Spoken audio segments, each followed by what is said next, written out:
Since his 20-something album, he's gone on to be an international superstar, selling over 4.5 million albums. He's about to set off on his first world tour in 4 years, talking about Jamie Cullum. These are the days that I've been missing. Give me the taste, give me the joy of summer wine. So what game shall we play today? How about the one where you don't get your way? But even if you do, that's okay. And Jamie joins me now. It's so good to see you. It's good to see a journey through haircuts. I know, I know. You have got great hair. Oh, thank you very much. I have to say. It's all real. It is. Yes. It is, and it's very, very good.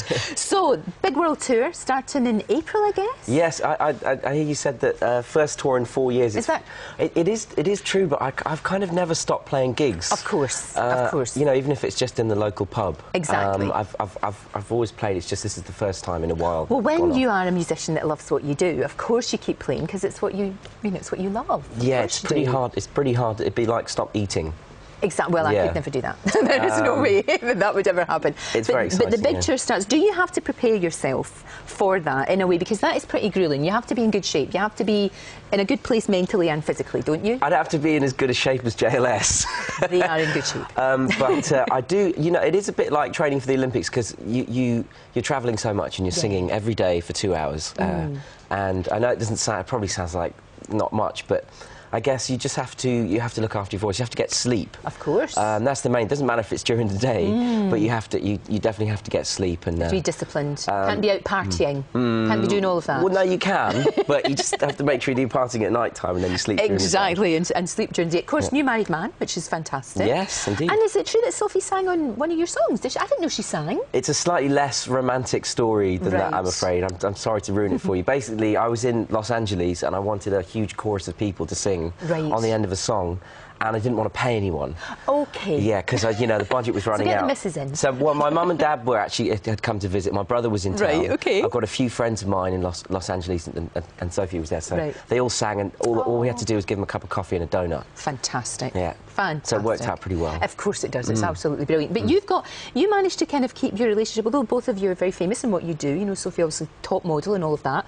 You kind of keep it quite low key, so it shows that you can do it if you want to. You know, you can have a private life. You can do that. It is doable. I mean, I think it's a decision you make. Absolutely. I mean, I guess. You know what I've always done in my career is it's always been about just playing because I can't really do anything else.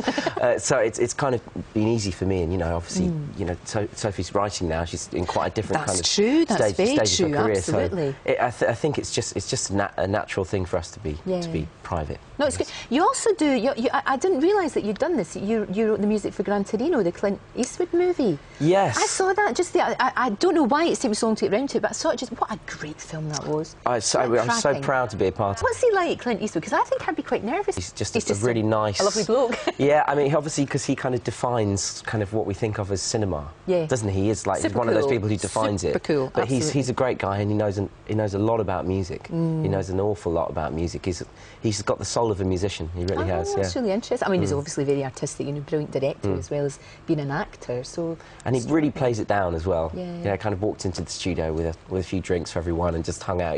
That's really good because in a way it's up to him to set the tone, isn't it? I mean, he could come in and be the big, the big star, but actually comes in and he's he's the normal bloke, and that's absolutely brilliant. He's just like that. Would you like to do more of that? Is that something you'd like to do more of? You know, musical scores. I would love to do that, and in fact, you know, we can ask now, you know, that I'd like to do more of that. We'll send the word out there. When you start with Clint Eastwood, it's like it's pretty tough place to kind of start with, and then you know what do you do after that? So I'd be worried that I wouldn't be allowed as much freedom as I was to write with this, but I think it's definitely something creatively I'd love to do more. Definitely. Good. Well, listen, good luck with the tour. Hope it goes really well in everything that you do. It's great to see you. Great to see you too. Thanks. Thank you very much indeed.